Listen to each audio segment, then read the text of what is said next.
네? 아니, 그 어려운 부분인데? 네? 어려운 부분인데? 제가 약간 왜? 이따가 살아남고 마저 나올까 하는데 제가 해야 되는 제가 바울의 전도여행, 사도행전 읽어야 하는 부분이라서 제가 하겠습니다. 시작하기 전에 건강하게 할까요?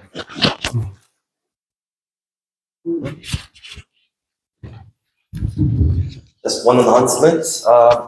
Tonight there is this, what's it called, the praise night? 그 영어로 뭐라 했었지, 경규야? Communion? You know, we are having this night of communion after supper instead of group fellowship time, right? That's the time where we just have fun. If you have some performance ready for that night, please come and tell me so that I can put you in the order list. And please don't feel shy. Feel free to come and sing a song, Zulu song, English song, do a worship like Michael did last year. He did it alone. And likewise, please come and tell me afterwards. 네?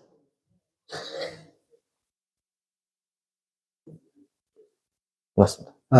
잘 쉬셨습니까? Did you all have good break time? 네, 이제 또 저녁 먹기 전에 2시간 또 열심히 공부를 하도록 하겠습니다. Okay, so let's study very hard for the following 2 hours before we eat dinner. 육의 양식도 중요하지만 영의 양식이 더 중요합니다. You know, our flesh food, nutrition for our flesh is also important, but also it's important to feed our spirit. 사람이 떡으로만 사는 것이 아니라 하나님의 입에서 나오는 말씀으로 산다는 것입니다. The people don't live by bread alone, but by the word of God. 우리는 육적인 양식보다는 영의 양식을 더 사모해야 합니다. You should be longing more towards to the spiritual food than the actual physical food. 네, 이제 제가 시간을 가능하면 잘 지키도록 하겠습니다. I'll try my best to keep on time. 네, 50분 하고 좀 쉬었다가 다시 50분 하도록 하겠습니다. We're gonna do 15 minutes, 10 minutes break, 15 minutes, 10 minutes break. 사도행전 6번째 주제는 유대인으로부터 이방인에게로 복음이 전해지는 과정을 말씀드리겠습니다. So now we are on the 6th subtitle, which means we're gonna speak now about how the gospel from Jews went to the Gentiles. 유대인이 누구입니까? Do you know who Jews are? 성경에는 이제 여러 부분에서 이제 유대인들에 대해서 설명을 하고 있죠. The Bible speaks about Jewish people in very many places. 하나님께서 이제 아브라함을 갈대아 우르에서 불러내셨습니다. God has called Abraham from this place called Ur. 그리고 아브라함을 통해서 이제 자손의 그러한 약속을 해주셨죠. And he has made a promise with Abraham through his descendants. 그래서 이제 육신적으로 하면 유대인의 조상은 이제 아브라함으로부터 시작을 합니다. So if we think about this physical thing, right? Their physical ancestor begins with Abraham. 히브리인이라고 하는 그 히브리는 바로 강을 건너다라고 하는 그런 뜻이 있습니다. This Jewish Hebraeans means they have crossed the river.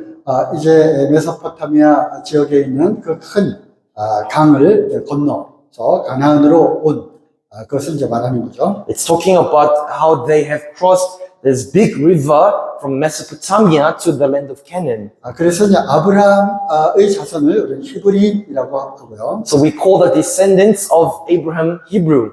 그래서 이제 가나안의 이제 땅을 얻고 이제 이스라엘의 역사를 보면 북이스라엘과 또 남유다가 있었죠. And if you look in the history regarding the land of the Israel, there was North Israel and South Judah. 그리고 이제 야곱의 12 그 자손들이 각각 지파에 해당되는 땅을 얻었습니다. All of the 12 tribes received their land as their inheritance. 이제 북쪽에는 에브라임 지파가 이제 제일 강했고요. In north side, this Abraham tribe was the strongest one in northern side. 남쪽은 이제 유다 지파가 이제 강했습니다. And by the south side, there was this tribe called Judah, which was the strongest tribe.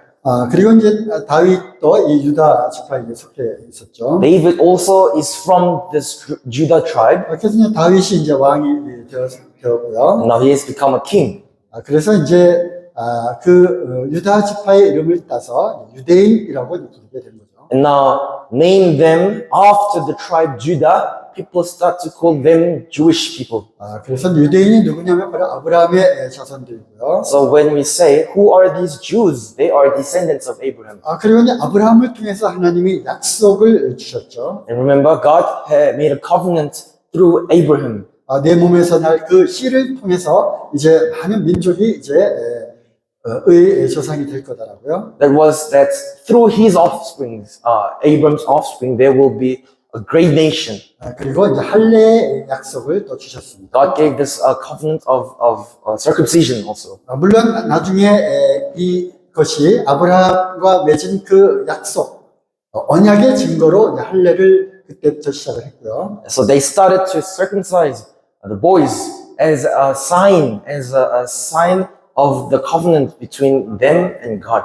그리고 나중에 이제 모세를 통해서 하나님의 율법을 주셨을 때 할례를 하라고 이제 했습니다. And also when God has given laws through Moses later on, God commands them to keep this thing called circumcision. 그래서 유대인들의 특징은 바로 할례를 받은 민족이라고 하는 것입니다. So this special thing we could say about Jewish people are the people are circumcised. 그리고 세 번째로 하나님의 선택받은 그러한 선민이었습니다. Thirdly, they were God's chosen people. 그거는 이제 신명기 7장 6절에서 7절 말씀을 보면 알 수 있고요. You can see that very clearly if you read Deuteronomy chapter 7.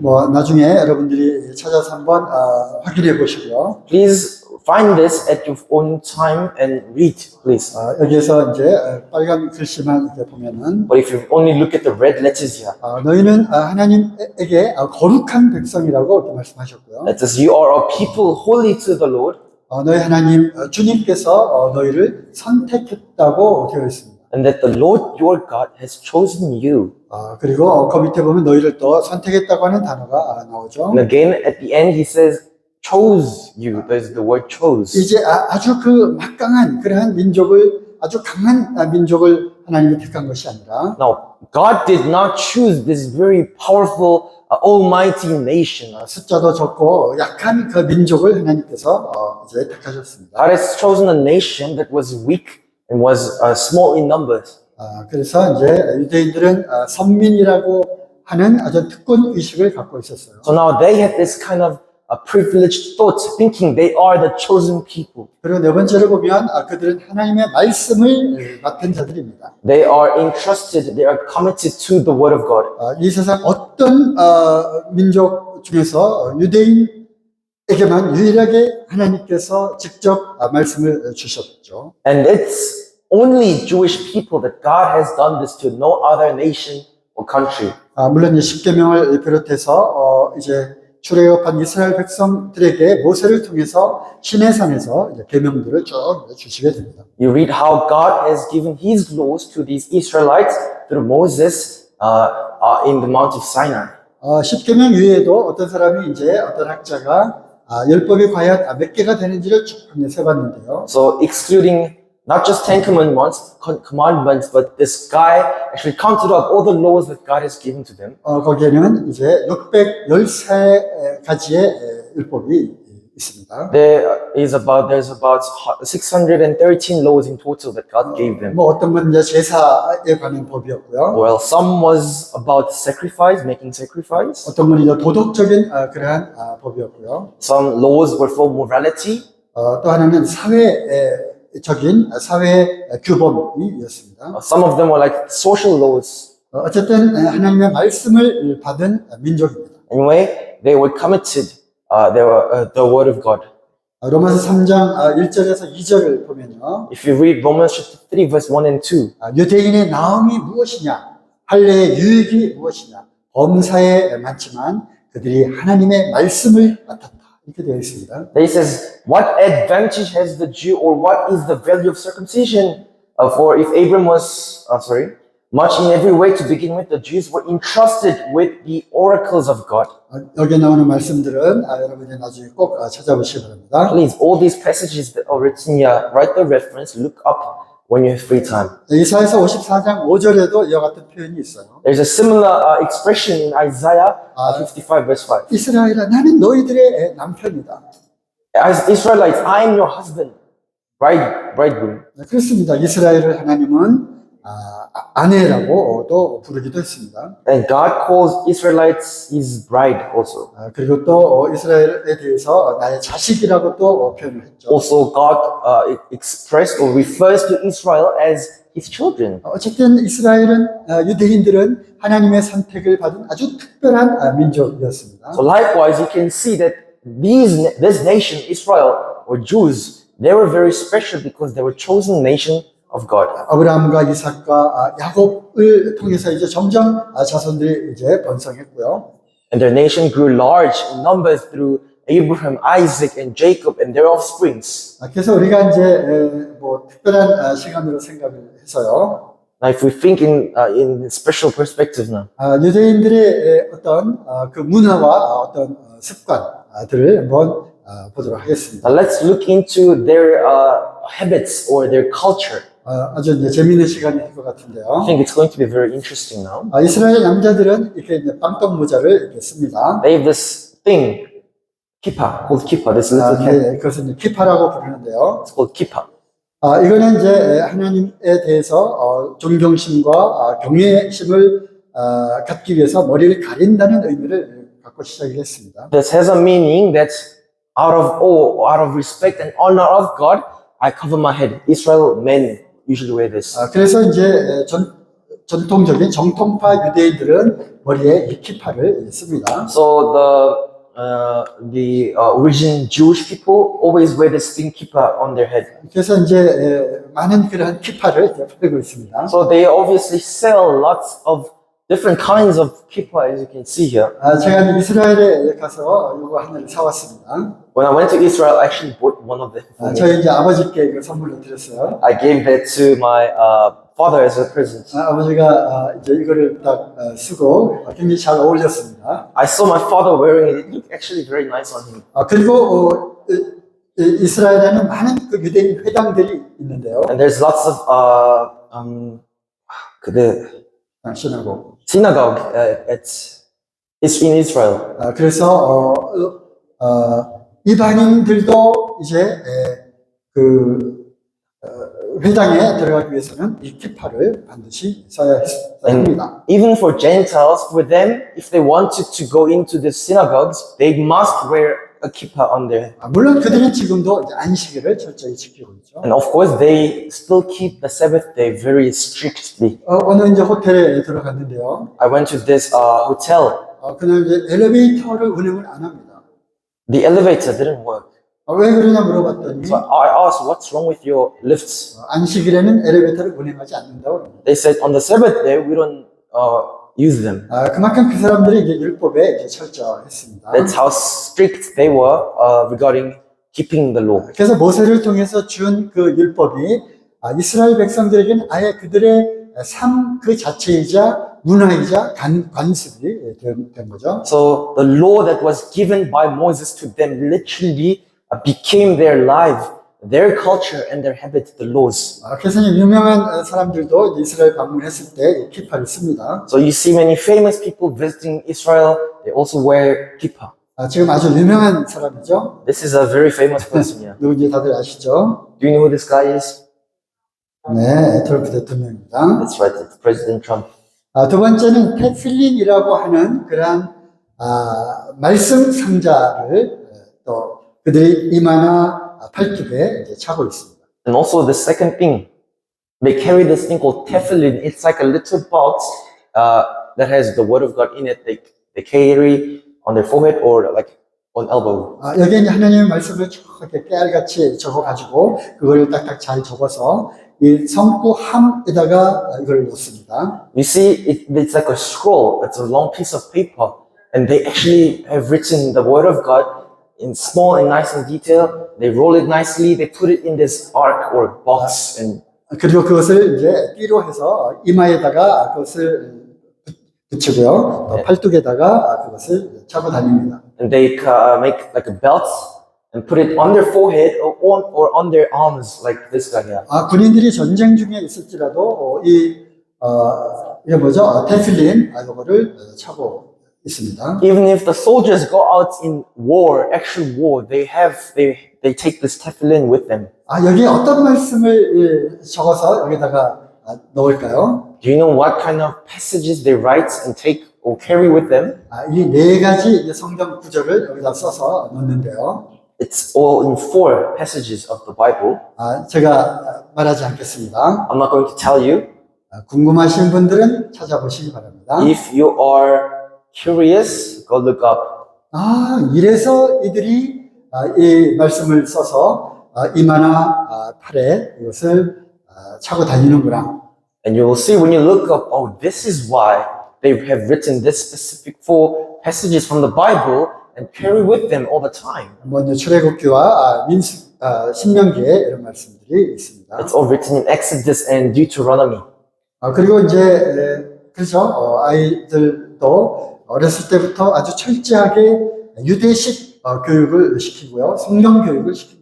So you see, from very young childhood, they are educated by this Jewish ways. 그들은 어렸을 때부터 이 하나님의 말씀을 외우도록 하는데요. They are trained to recite or memorize the Bible.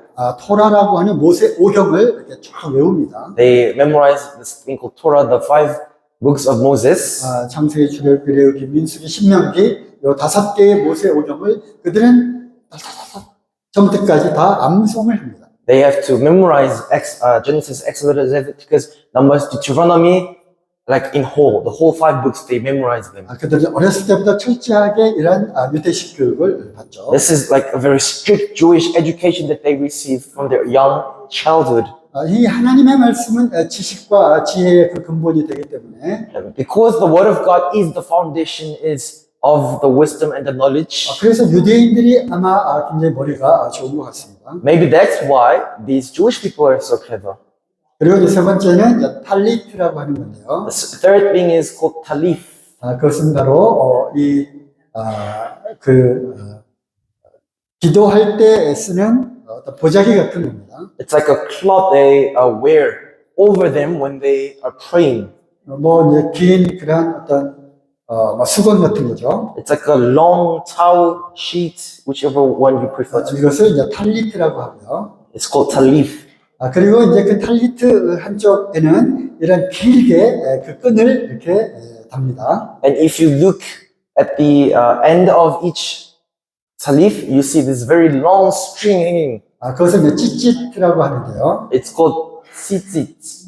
이 예수님께서도 이것에 대해서 이야기를 했습니다. Jesus Christ also mentions about this. 바리새인과 서기관들에 대해서 이 위선자들이라고 얘기를 한 거죠. He says to Pharisees and scribes, he refers to them as hypocrites. 너희는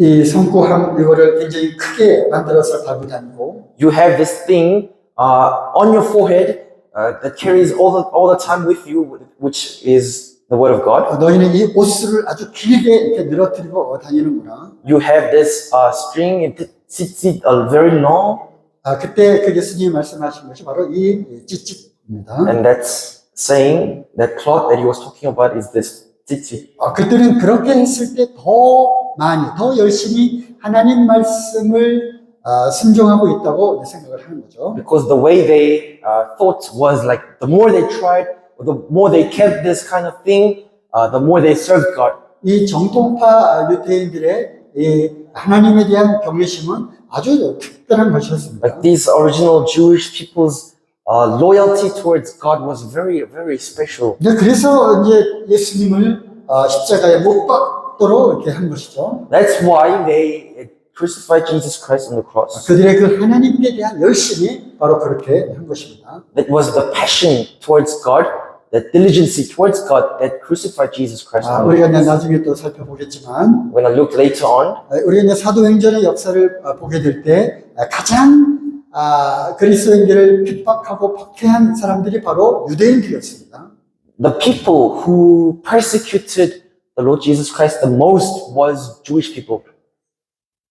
네, 그래서 유대인들은 사도 바울이 가는 곳곳마다 따라다니면서 이제 막 방해를 했습니다. And you will read of Jewish people following literally everywhere Apostle Paul goes to just be a hindrance for him. 대부분의 유대인들은 지금도 예수님을 메시아로 받아들이지 않습니다. And most of them still don't accept the Lord Jesus Christ as their Messiah. 그냥 뭐 여러 선지자 중에 하나로 이렇게 취급할 뿐이죠. They just count Jesus Christ as one of those many prophets.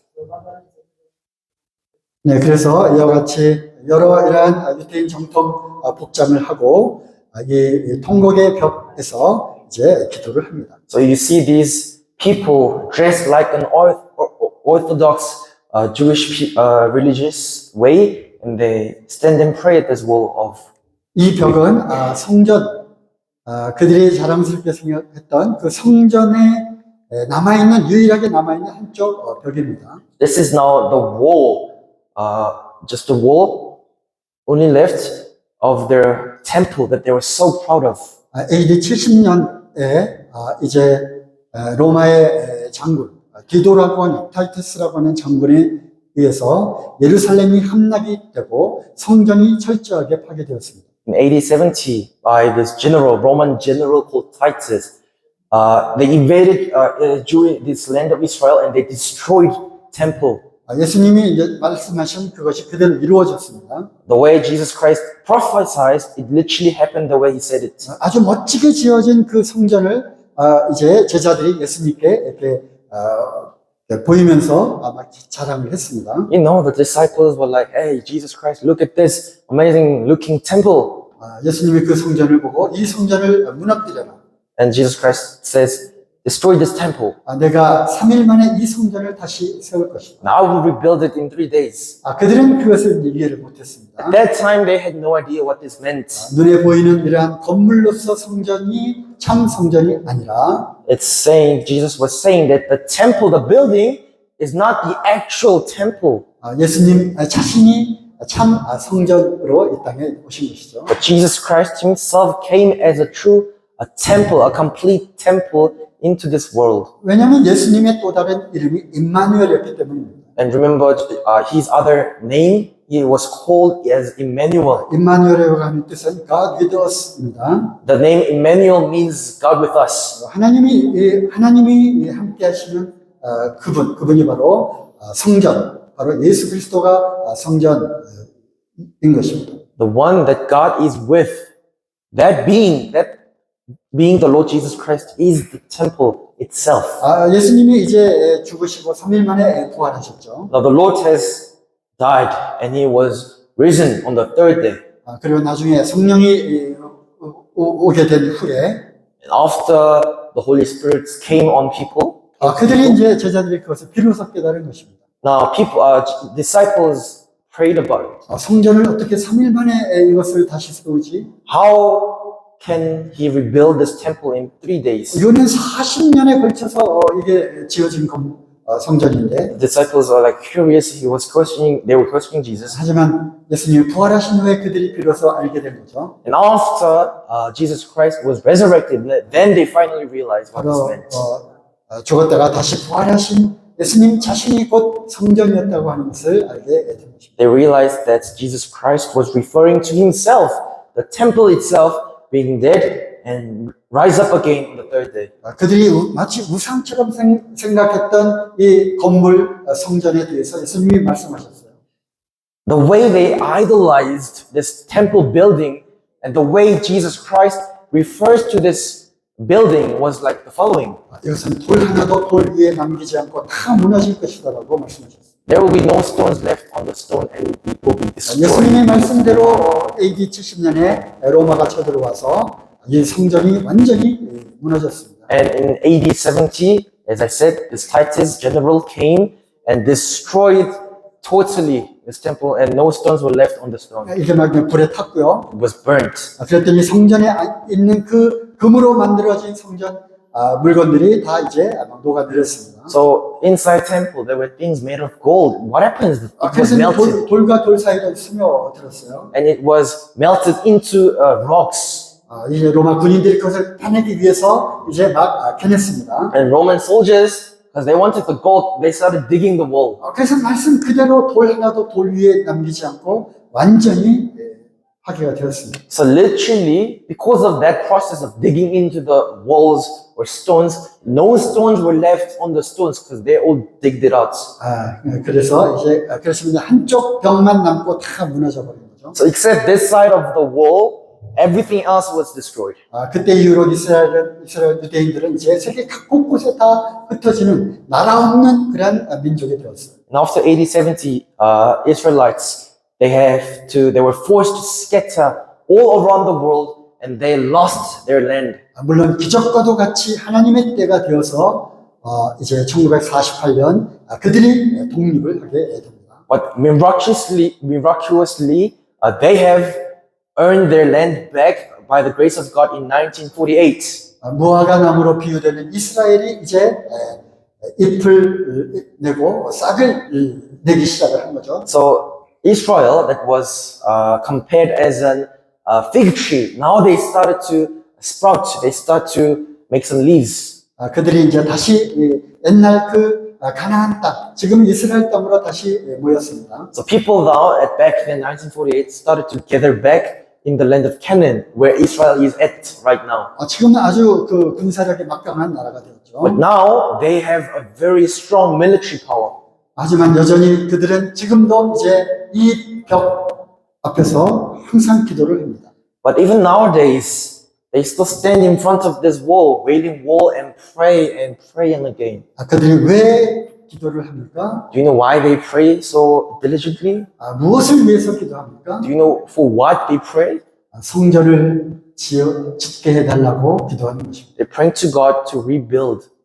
성전이 있어야 거기에 희생 제사를 드릴 수 있기 때문에 그런 것입니다. Because they need the temple to make a sacrifice. offering. 이스라엘의 이 민족적인 죄가 거기서 속죄받을 수 있기 때문에 그런 것입니다. And through those sacrifices, nations' sin, the whole Israel's sin could be forgiven. 이미 그러한 것들은 다 모형과 속죄 제사를 드리는 이러한 것들은 다 모형과 그림자였지만 Even though sacrifice, giving offering to God was just a symbol and a shadow. 예수 그리스도에 대한 그 모형이었지만 It was an image resembling the Lord Jesus Christ.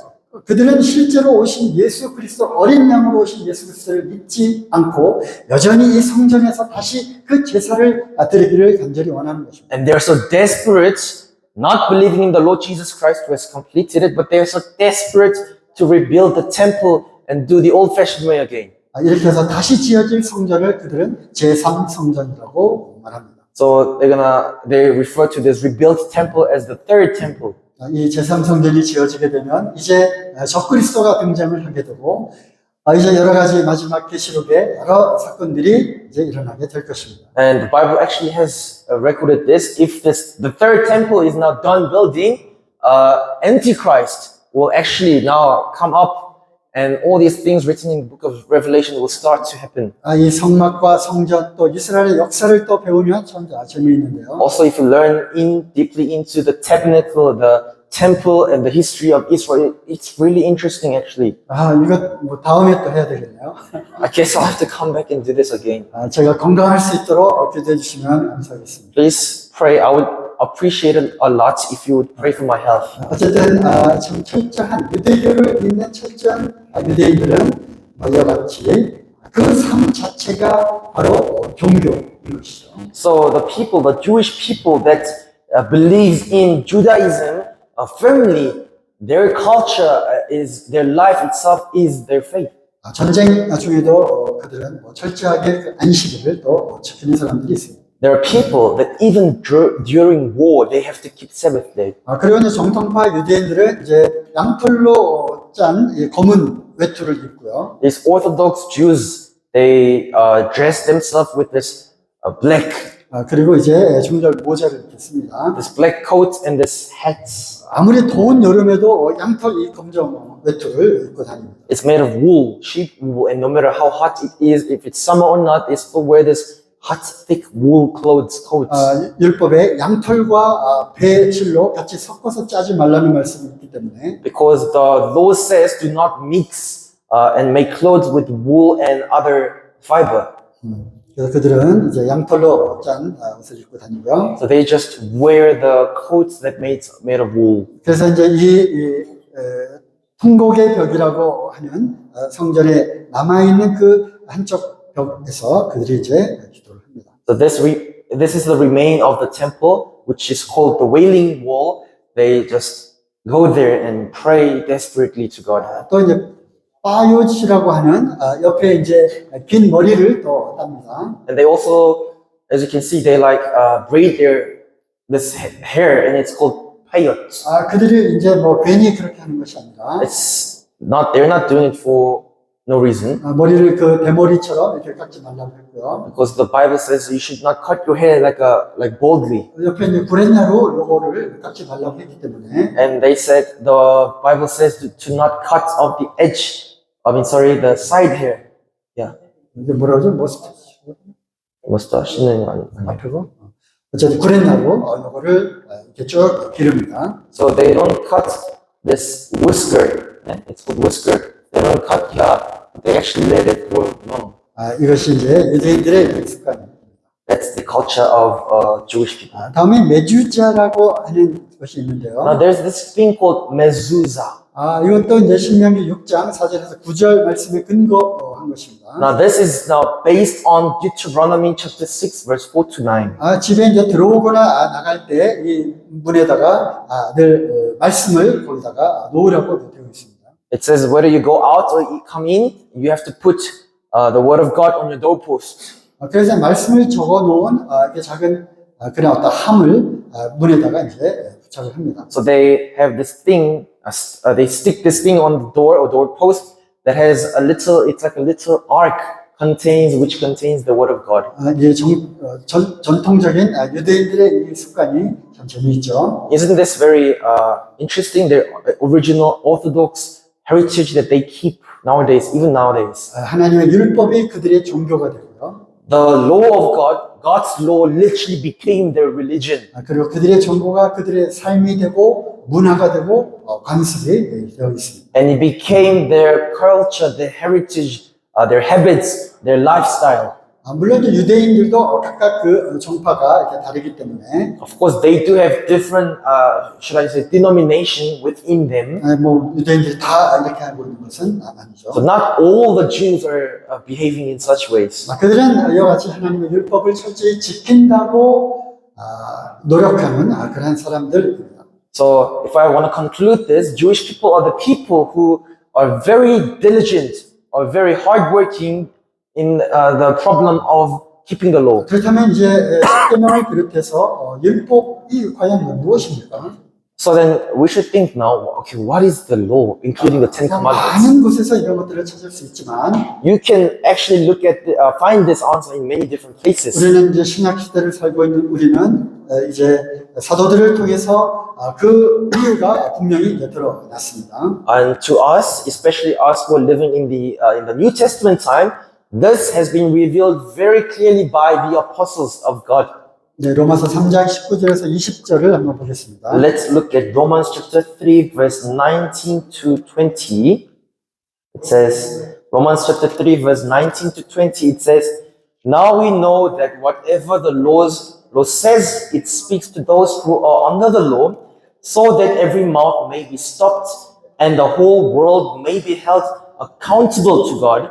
For by works of the law, no human being will be justified in his sight, since through the law comes knowledge of sin. 네, 19절에 보니까 모든 세상으로 하나님의 심판 아래 있게 하기 위한 목적이고요. It says, the law says it speaks to those who are under the law, that every mouth may be stopped. 율법을 빠짐없이 다 지켜서 의를 이루겠다고 하는 그것은 불가능하다는 것입니다. So when a person says, I'm gonna keep myself righteous by keeping all the laws, it's 100% impossible. 왜냐하면 율법의 목적은 율법은 죄를 깨닫게 하기 위한 목적인 것입니다. Because the goal, the purpose of the law existing, it's because God wants us to realize our sins. 이것은 하나님의 기준이고요. 하나님이 어떠한 의롭고 정의로운 분인가를 말해주는 어떤 하나님의 기준입니다. This law is the standard of God. It's there to show us what the standard of God's righteousness is. 그것은 마치 거울과 같은 역할을 하는 거고요. 거울.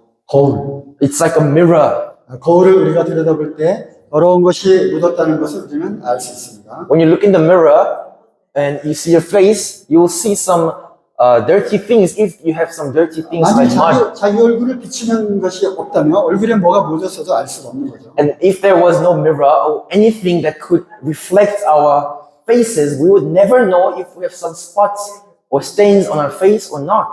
그리고 또 하나님이 정해주신 어떤 기준과 법이 없다면 사람들마다 다 그 기준이 다를 겁니다. And also, if God did not show them or choose them the standard, people would have their own standards. 어떤 사람에게서는 이것이 죄이지만 또 다른 사람에게는 그것은 죄가 아니라고 생각할 수가 있죠. For some people, this amount of level is sin.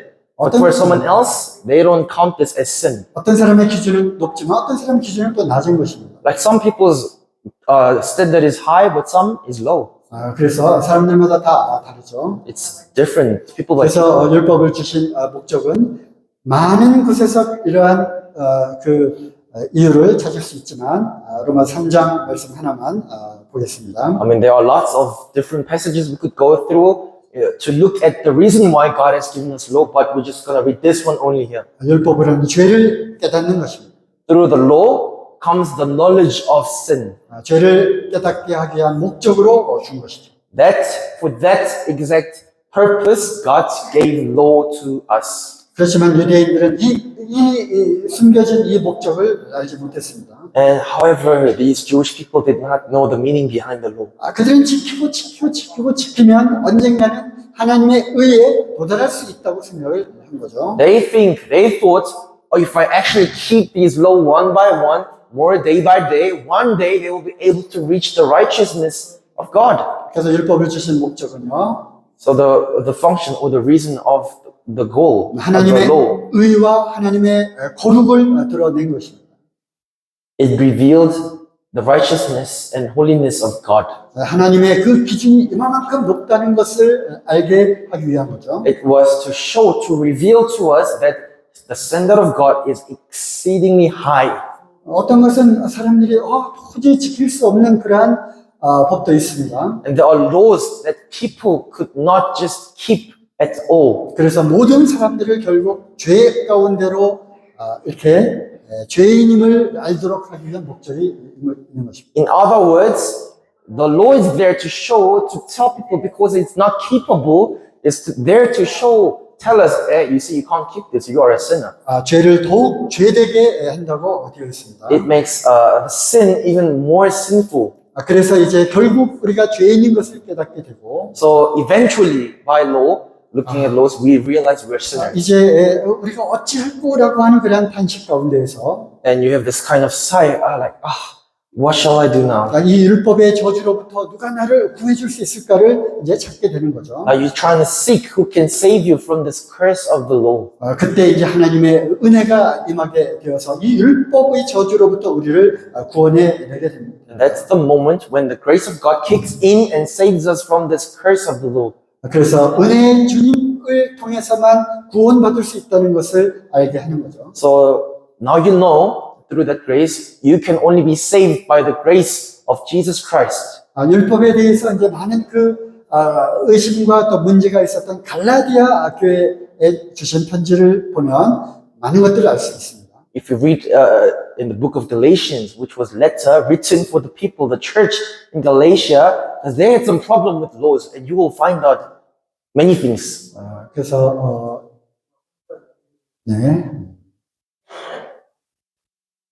율법은 주님께로 인도하는 은혜 가운데로 인도하는 몽학 선생이라고 되어 있습니다. So it says that the law is like a paradoxical channel of God that leads us into Jesus Christ. 예수 그리스도께로 인도하는 어떤 가정교사의 역할을 하는 것입니다. It's like a homeschooling teacher, the law. It's gonna be easier for you to think like this. Homeschooling teacher that guides you to Jesus Christ. 그래서 이제 율법 아래 있다 보면 참 저절로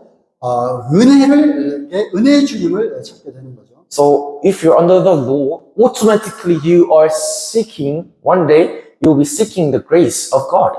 율법을 지켜서가 아니라 참 은혜의 주님을 통해서만 구원받을 수 있다는 것을 깨닫게 되는 것입니다. And one day you realize, oh, the salvation actually doesn't come by keeping the law, but it comes by the grace of God.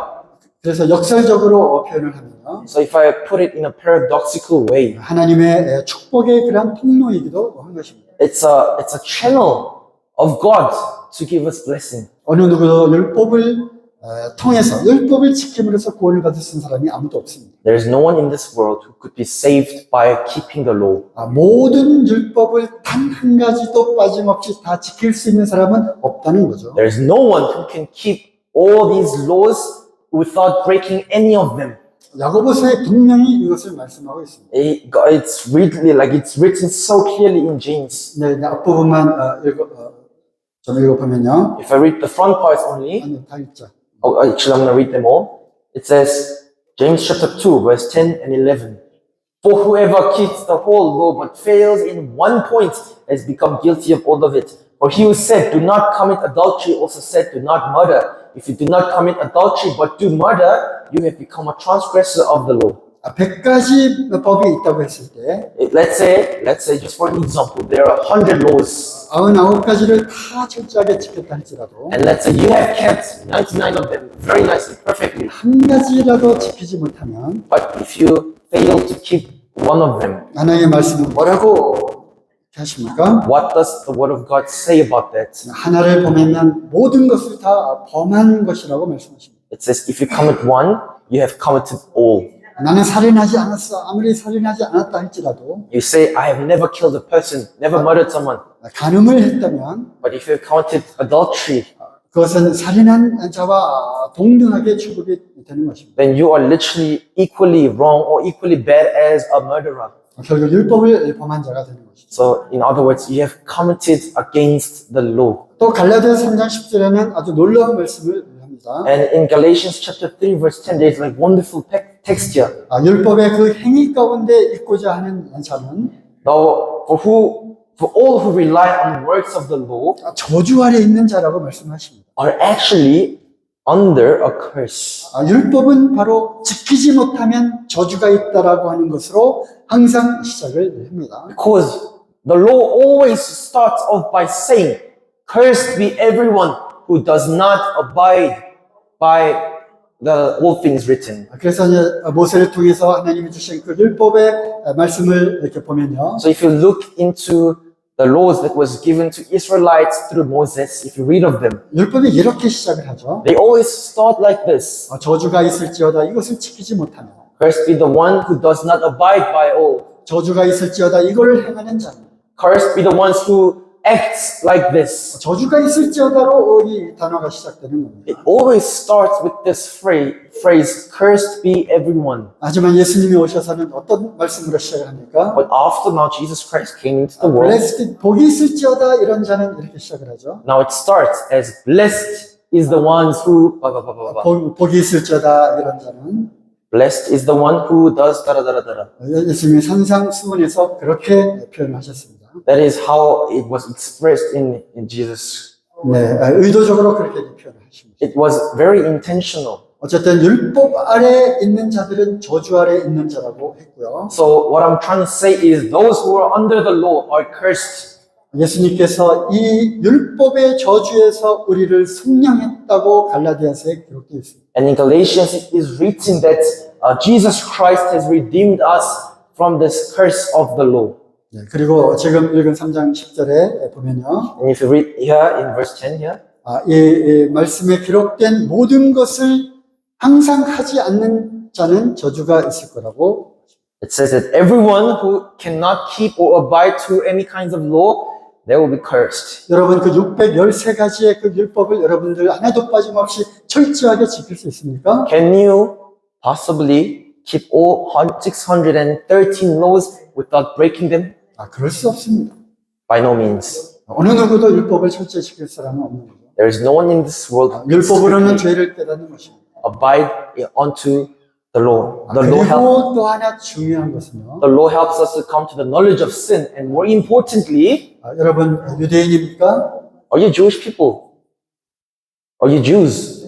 여러분 유대인들입니까? Are you Jews? 율법은 유대인들에게만 주어진 것입니다. The laws were given just for the Jews. 로마서 1장에 보면 분명히 그렇게 써 있죠. Romans chapter 1 clearly tells us about this. 율법이 있는 유대인에게라는 표현인가요? As it says to the Jewish people who have the law.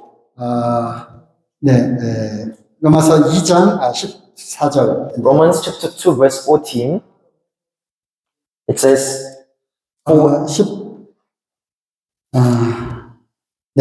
일단 읽어주세요. okay, I'm just going to read.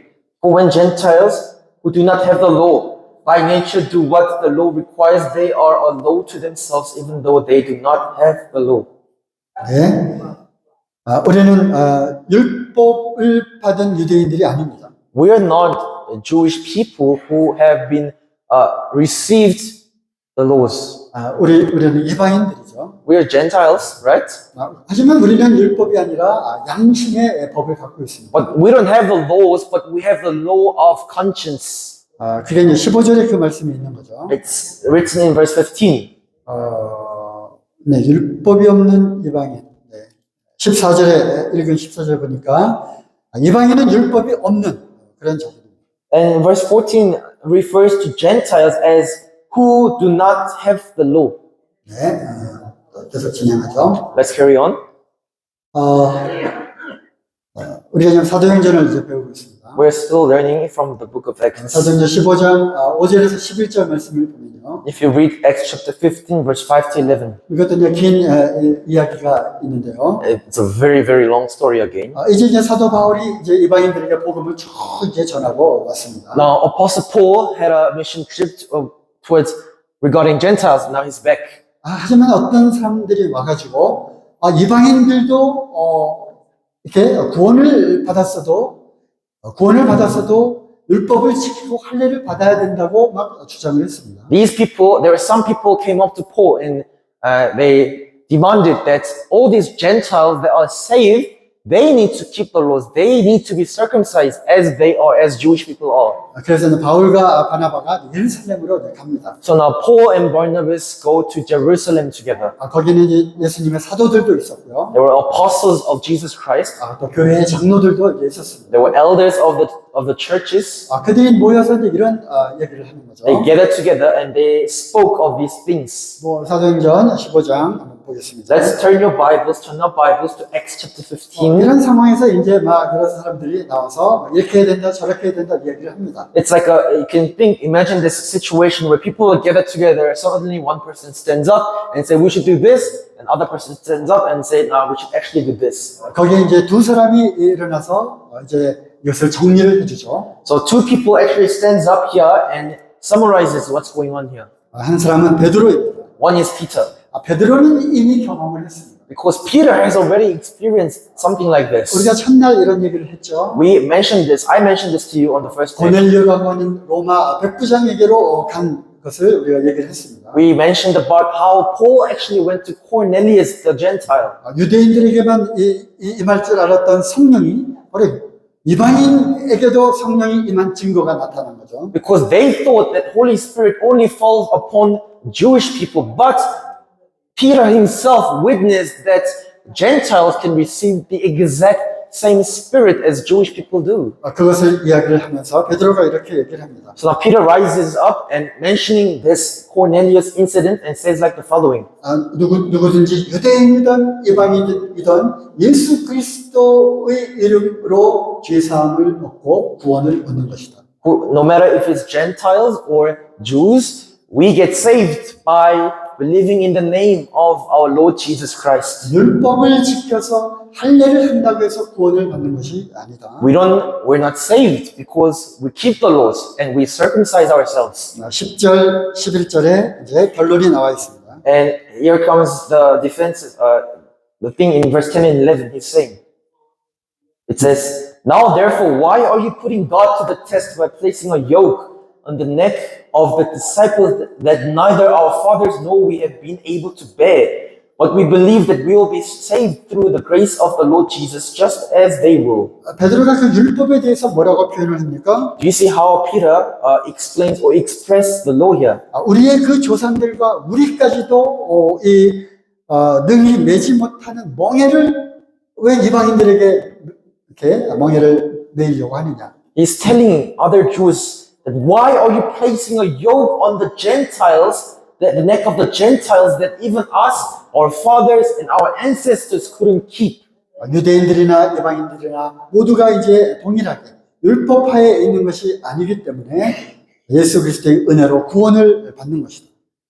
Where the Jewish people and the Gentiles are not equally under the law, but equally under the grace of Jesus and saved. 그리고 이제 바울과 바나바도 이제 거기에 이제 동조를 합니다. And Paul and Barnabas agree to this and defend. 왜냐하면 그 둘은 이미 이방인 전도를 다 하고 이제 돌아왔기 때문에 그렇죠. Because they're on the way back from evangelizing to the Gentiles already. 하나님께서 어떻게 이방인들에게 이제 구원이 임하고 그들이 구원받는 일들을 이제 쭉 이제 보게 되는 겁니다. They literally witnessed with their own eyes how God has worked among the Gentiles, how God has saved the Gentiles. 그랬더니 이제 드디어 이제 야고보가 일어납니다. And then finally in verse 13 we see this man James standing up. 그리고 19절에 이제 결론을 또 내리죠. And he makes a conclusion in verse 19. 이방인들을 괴롭게 하지 말라. Do not, that we should not trouble those of the Gentiles. 이방인 중에서 구원받은 그래서 그리스도인이 된 자들을 더 이상 율법으로 괴롭게 하지 말라. Let's not bother these Jews. Let's not trouble these Gentiles who have been saved by believing in Jesus Christ with our law. 다만 20절에 보니까 그럴지라도 이러한 것은 하지 않도록 해야 된다. However, let's write to them, as it's written in verse 20, to abstain from such defile or filthy things, behavior, actions. 우상의 더러운 것을 대하지 말라고 하고요. It says to abstain from the things polluted by idols, 결코 음행하는 것은 해서는 안 된다는 것입니다. from sexual immorality.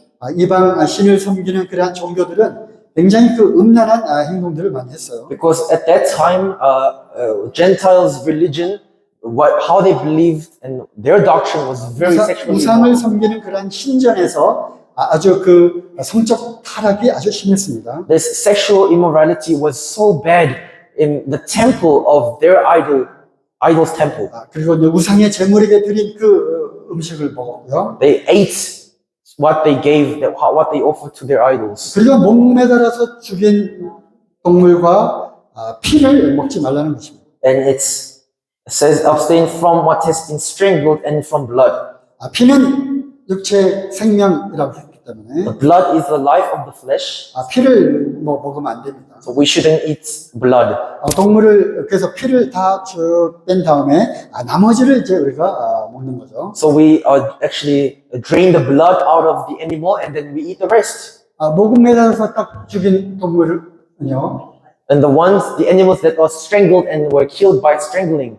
그 피를 이제 빼낼 그 여유가 없이 피가 몸 근육 속으로 다 이제 들어갑니다. When they were strangled to death, the blood is already absorbed in their muscles. 그래서 목매어 죽인 것은 더 먹어서는 안 되는 거죠. So James suggests that we should tell the Gentiles to keep themselves away from the animals that were strangled. 네, 이제 칼로 잘라서 피를 다 쏟은 다음에 나머지를 먹어야 되는 거죠. So like first you have to cut off the skin and then pour out all the blood and you could eat the rest. 어쨌든 이렇게 해서 이제 정리를 다 한 것입니다. So now this was a conclusion, a summary out of this council time. 네, 시간이 되었습니다. It's the time now. 그래서 또 10분, 15분 네, 쉬고 이어서 하도록 하겠습니다. We're gonna have 15 minutes break. We're gonna be back at 10 past. 네, Let's pray. 마치겠습니다.